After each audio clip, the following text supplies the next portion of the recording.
ओम नमः शिवाय। दोस्तों, कुछ दिनों पहले मेरे पास 2-3 युवक आए एस्ट्रोलॉजी सीखने के लिए। तो दोस्तों, आज हम बात करेंगे कि एस्ट्रोलॉजी में, ज्योतिष में करियर बनाना क्या सही डिसीजन है। तो दोस्तों, पहले हमें जो है वैदिक ज्योतिष का, एस्ट्रोलॉजी का बैकग्राउंड समझना होगा। दोस्तों, वैदिक ज्योतिष जो है उसमें कई चीजों का ख्याल रखना पड़ता है। 12 राशियां हैं, कुंडली में 12 राशियां हैं, 12 खाने हैं, 9 ग्रह हैं, 27 नक्षत्र हैं। तो जो है, आपने परम्यूटेशन एंड कॉम्बिनेशन की थ्योरी सुनी होगी कि 9 ग्रह 12 राशियां और 27 नक्षत्र किस प्रकार से युति बनाएंगे। तो 9 × 9 × 27 × 12, तो लाखों करोड़ों में जो है योग, अलग अलग योग, अलग अलग युतियां जो है, किस प्रकार कौन सा ग्रह कौन सा फल देगा, उसे दिमाग में रखना पड़ता है, उसे याद करना पड़ता है। और ये जो है सिर्फ 10% है।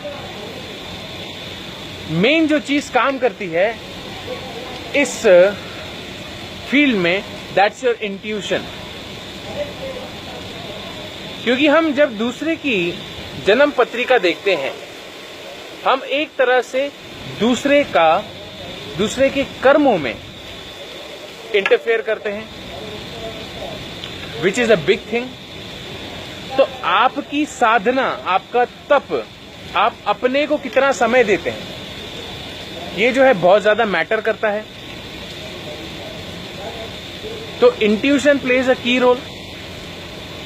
वैदिक astrology is just one thing. इसमें कई ऐसी चीजें, जैसे समुद्रिक शास्त्र है, आपके चेहरे की बनावट को, आपके शरीर की बनावट को, आपके हाव भाव को देख के आपके भविष्य में क्या होने जा रहा है उसका आकलन किया जाता है। साउथ इंडियन एक फॉर्म है एस्ट्रोलॉजी का, जिसे कहा जाता है अष्टमंगलम ज्योतिष। उसमें जो है आपके आसपास की जो इंडिकेशंस हैं, जो नेचर आपसे कॉन्वर्जेशन कर रही है। For example, some crow is crowing, utensils are falling down, or some thunderstorm is coming. इस तरीके के इंडिकेशंस को आधार बना के आपका भूत, भविष्य और वर्तमान जो है प्रेडिक्ट किया जाता है षष्टमंगलम ज्योतिष। पहले के जमाने में जो है गुरु शिष्य परंपरा में जो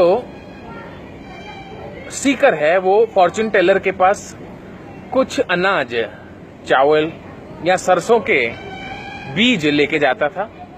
सिर्फ उसे देखकर, सरसों के बीज के अरेंजमेंट को देखकर, जो ज्योतिषी है उसका भूत, भविष्य, वर्तमान बताता था। तो कहने का मतलब ये है कि बी इट वैदिक astrology, be it tarot, be it what do you say, face reading or any occult practices, the main thing which works is your intuition. So more than the knowledge, your intuition plays a key role. Now everybody will be very curious about the earnings part of it, कि धन प्राप्ति के earnings के इसमें क्या source है? तो दोस्तों ये जो है it is a subjective matter. I know astrologers who earn lakhs of money, lakhs of rupees through this science. But on an average, if you say the consultation fee of an astrologer in India may vary from 200 to 2,000 to 20,000 per sitting. So, plus there are remedies like gemstones, puja, anushthan.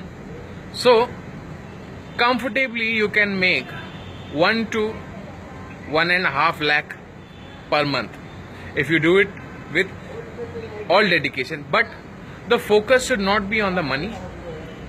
You know, you should excel in your predictive part of astrology.